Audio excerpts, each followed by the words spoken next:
جزاک اللہ خیر و احسن الجزاء۔ اس کے بعد میں صدر جگہ سے معتبرانہ گزارش کرتا ہوں کہ وہ آئیں اور ہم لوگوں کو خیر کی تحفہ دینے کی کوشش کریں۔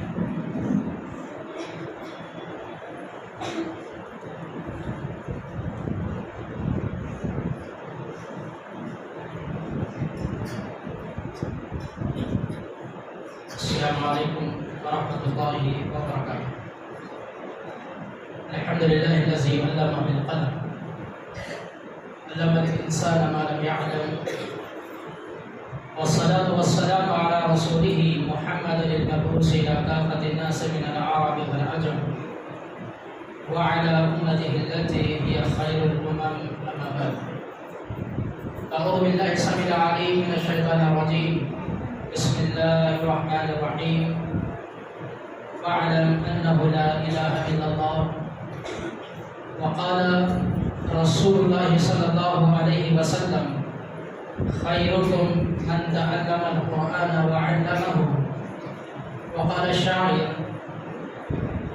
علم سے انسان انسان ہے، علم سے انسان انسان ہے، جو علم نہ سیکھے وہ حیوان ہے۔ معزز علماء کرام اور مکتب عزیزیہ کے طلباء و طالبات اور یہاں پر اس مسجد میں موجود نوجوان اور بزرگ حضرات و پردہ نشین خواتین اسلام، اللہ کا بے حد فضل و کرم ہے کہ اللہ سبحانہ و تعالیٰ نے ہم لوگوں کو یہاں پر اس کے گھر میں ایک جگہ جمع ہو کر کچھ دین کی باتوں کو سننے اور سنانے کا موقع نصیب فرمایا، اور خصوصیت کے ساتھ مکتب عزیزیہ کا یہ چھٹا سالانہ اجلاس، جس میں یہ چھوٹے چھوٹے بچے اور بچیاں اپنی چھوٹی اور پیاری زبان سے پیارے پیارے کلمات، پیارے پیارے رسول اکرم صلی اللہ علیہ وسلم کی احادیث کو جو پیش کر رہے تھے، بہت ہی قابل تعریف یہ چیز ہے۔ میں اپنے ان صداقتی کلمات میں بس دو تین باتیں رکھ کر اپنی جگہ لوں گا۔ سب سے پہلی بات تو یہ ہے کہ یہ جو موقع آپ لوگوں کے لیے، آپ بچیوں کے لیے اور آپ بچوں کے لیے، یہ جو موقع آپ کے اساتذہ کرام نے اور اس شہر کے علماء نے جو دیا ہے، یہ بہت ہی سنہرا اور بہترین موقع ہے، کیونکہ کئی شہر ایسے ہیں، کئی بستیاں ایسی ہیں، کئی مساجد ایسے ہیں جہاں پر کوئی مکتب نہیں چلتا، کسی بھی مکتب کا انتظام وہاں پر نہیں ہے۔ وہاں مسجد کے احباب، وہاں پر مسجد کے مصلیان، ان کے بچے علم کے پیاسے ہیں، علم کی ان کو ضرورت ہے، وہ پڑھنا چاہتے ہیں، لیکن انہیں وہاں پر کوئی موقع نصیب نہیں ہوتا۔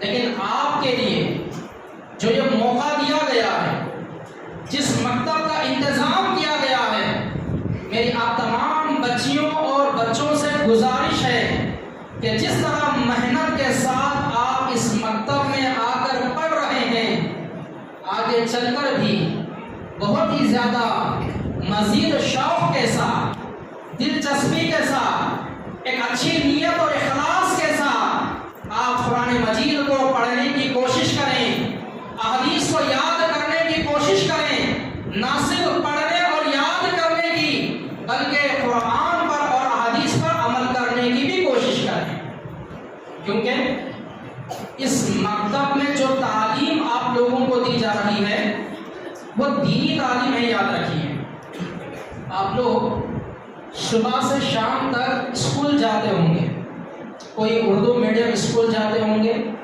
کوئی انگلش میڈیم اسکول جاتے ہوں گے، تو ہو سکتا ہے کوئی تیلگو میڈیم اسکول جاتے ہوں گے، لیکن صبح سے شام تک جس اسکول میں آپ جا رہے ہیں، اپنے دل پر ہاتھ رکھ کر بتائیے کہ جو گھنٹے آپ اسکول میں گزارتے ہیں اور یہاں پر اس مکتب میں جو 1 گھنٹہ یا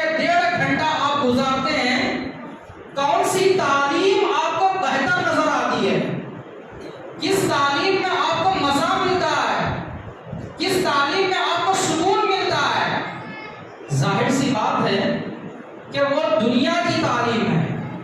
جو اسکول میں ہم پڑھتے ہیں وہ دنیا کی تعلیم ہے، لیکن مکتب میں جو ہم پڑھتے ہیں یہ دین کی تعلیم ہے.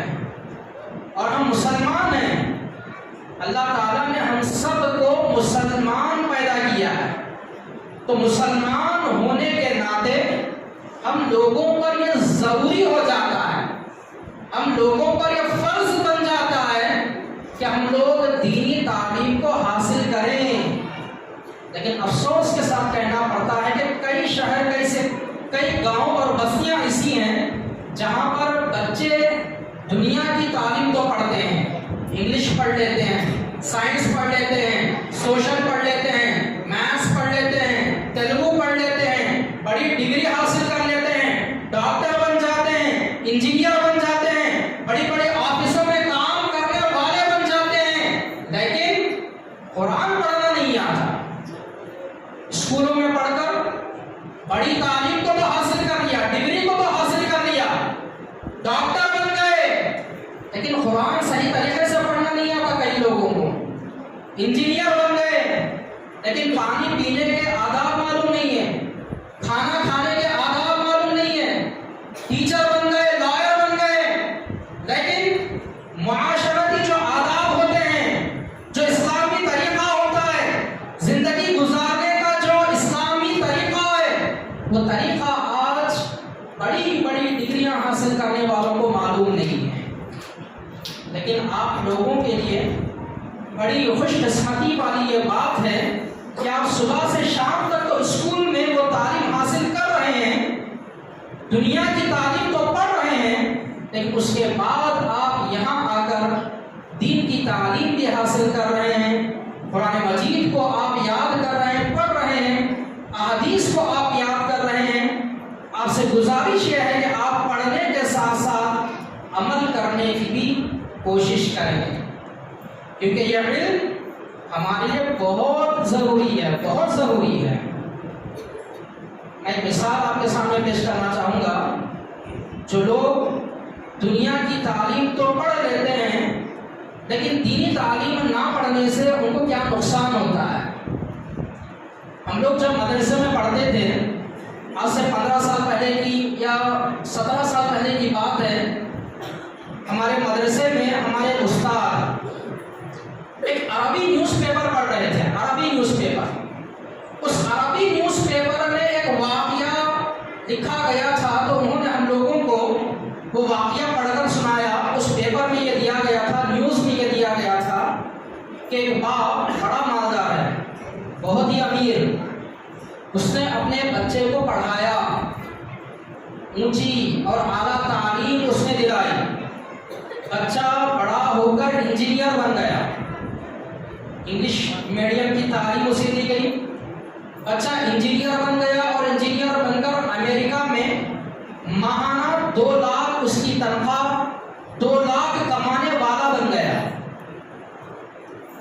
اب کچھ ہی دنوں میں باپ کا انتقال ہو جاتا ہے، بچے کو فون آتا ہے کہ تمہارے والد کا انتقال ہو چکا ہے.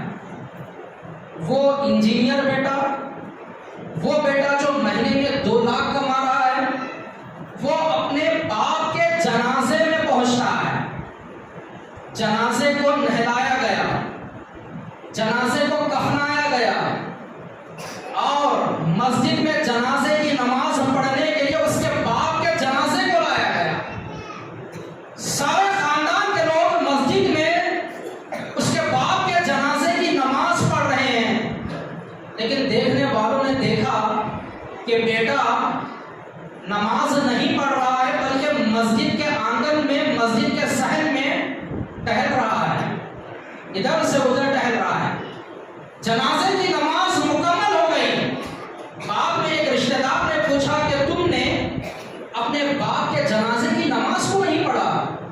تو بیٹے نے جواب کیا دیا؟ بیٹے نے کہا کہ مجھے جنازے کی نماز پڑھنا نہیں آتا، جنازے کی نماز میں کون سی دعا پڑھنا ہے مجھے نہیں معلوم، اس لیے میں نے اپنے باپ کے جنازے کی نماز کو نہیں پڑھا. کیا معلوم ہوتا ہے؟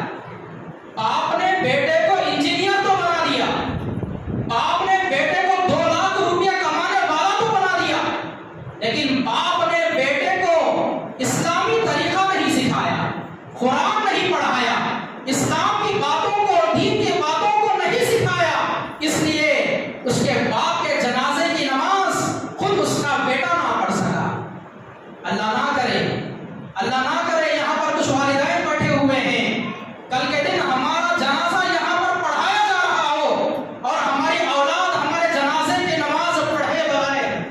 کسی آنگن میں گھوم رہی ہو، بھٹک رہی ہو، اللہ نہ کرے۔ اسی لیے آج ہمیں اپنے بچوں کو دینی تعلیم دینا بہت ہی زیادہ ضروری ہے، اور دینی تعلیم نہ دینے کی وجہ سے آج جو بگاڑ ہماری زندگیوں میں ہے، جو بگاڑ، جو نقصانات ہماری سوسائٹی میں، ہمارے بستیوں میں ہیں، بہت زیادہ اس کے نقصانات ہمیں دیکھنے میں ملتے ہیں۔ مثال کے طور پر علم نہ ہونے کی وجہ سے آج ہمارے بچے شرک کر رہے ہیں، آج ان کا عقیدہ خراب ہے۔ بچے بڑے ہوتے ہیں، نوجوانوں کی اگر میں بات کروں، بڑوں کی میں اگر بات کروں، بزرگوں کی اگر میں بات کروں، علم نہ ہونے کی وجہ سے، دینی تعلیم نہ سیکھنے کی وجہ سے آج ہماری زندگیوں میں توحید نہیں ہے بلکہ شرک ہے۔ آج کوئی نوجوان تعویذ پہنتا ہے، کالا دھاگا پہنتا ہے اپنے پیر میں، اپنے ہاتھ میں، وجہ کیا ہے؟ دینی تعلیم کو اس نے حاصل نہیں کیا، اسی لیے وہ شرک کر رہا ہے۔ اگر وہ دینی تعلیم کو حاصل کرتا تو اس کو معلوم ہوتا کہ یہ گلے میں تعویذ پہننا، یہ کالا دھاگا پہننا شرک ہے، ایک اللہ کی عبادت کرنا چاہیے۔ اگر وہ دینی تعلیم حاصل کرتا تو اس کو معلوم ہوتا۔ آج نوجوان نسل گانوں میں پڑے ہوئے ہیں، فلمیں دیکھنے میں، گانا بجانا، فیشن اختیار کرنا، یہ جو بد اخلاقی والی چیزیں یہ سارے نوجوانوں میں جو دیکھنے میں ملتی ہیں، اس کی وجہ بھی کیا ہے؟ دینی تعلیم حاصل نہیں کرنے کی وجہ سے آج ہمارے نوجوان نسل کے اخلاق بگڑے ہوئے ہیں۔ آج ہمارے گھروں میں سکون نہیں ہے، گھروں میں لڑائی جھگڑے ہیں، باپ بیٹے میں لڑائی جھگڑا، بھائی بھائی میں لڑائی جھگڑا۔ کیوں؟ دینی تعلیم نہ ہونے کی وجہ سے۔ اگر دینی تعلیم ہوتی، کوئی بھی اختلاف پیدا ہوتا تو باپ اور بیٹا بیٹھ کر قرآن اور حدیث کے حساب سے اپنے مسئلے کو حل کر لیتے۔ بھائی بھائی میں اگر جھگڑا ہوتا، وراثت کا جھگڑا ہوتا، جائیداد کو بانٹنے کا جھگڑا ہوتا، دونوں بھائیوں کے پاس اگر دینی علم ہوتا تو وہ گھر میں چار دیواری میں بیٹھ کر اپنے مسئلے کو حل کر لیتے۔ عورتیں آج جو بے پردہ گھوم رہی ہیں، اپنے چہرے کو دکھاتی ہیں، اپنے چہرے کی نمائش کرتی ہیں، عورتوں میں پردہ نہیں ہے۔ کیوں؟ دینی تعلیم نہ ہونے کی وجہ سے۔ تو یہ تمام باتوں کا خلاصہ یہ ہے، یہ تمام چیزوں کو بتانے کا مقصد یہ ہے کہ اس مکتب میں جو دینی تعلیم دی جا رہی ہے، انشاءاللہ اس تعلیم کی وجہ سے ان بچوں کی دنیا بھی سمجھ آئے گی اور آخرت بھی انشاءاللہ اللہ تعالیٰ سنوارنے والا ہے۔ تو میری مکتب عزیزیہ کے جو بھی اساتذہ، ان کی محنتوں سے، ان کی کاوشوں سے بچے اس قابل بن سکیں کہ یہاں پر آ کر قرآن پڑھ سکیں۔ ان لوگوں کی محنت کی وجہ سے بچے اس قابل بن سکے کہ آ کر یہاں پر رسول اکرم کی احادیث کو وہ لوگ سنا سکے۔ تو میں ان اساتذہ کے حق میں دعا کرتا ہوں کہ اللہ تعالیٰ آپ کو اس کا اجر عظیم عطا کرے، اور یہ چیز آپ کے میزان حسنات میں بھاری ہو جائے، اور آخرت کا توشہ آپ لوگوں کے لیے اللہ تعالیٰ اس کے ذریعے سے انتظام کر دے۔ اور میں اساتذہ سے یہ بھی گزارش کرتا ہوں کہ جس طرح ایک نظم و ضبط کے ساتھ آپ بچوں کو لے کر چل رہے ہیں، اس سے بھی مزید جو بھی آپ کے اندر خیالات ہوتے ہیں کہ ہم بچوں کو ان کی ترقی کے لیے، ان کی تعلیمی ترقی کے لیے جو بھی ہم کام کر سکتے ہیں وہ ہم کام کرتے رہیں۔ اگر ہم کام نہیں کریں گے تو پھر ابوالکلام آزاد کا وہ جملہ یاد آتا ہے۔ ابوالکلام آزاد نے کہا تھا، حرکت میں زندگی ہے، جمود میں موت۔ ہمیں کچھ نہ کچھ کرتے رہنا چاہیے، ایسا نہیں کہ کوئی ذمہ دار بولے گا تو ہم کریں گے ورنہ ہم خاموش رہیں گے۔ اب ایک ذمہ داری کے ساتھ اتنے بچے ہمارے ہاتھ میں ہیں، ان کا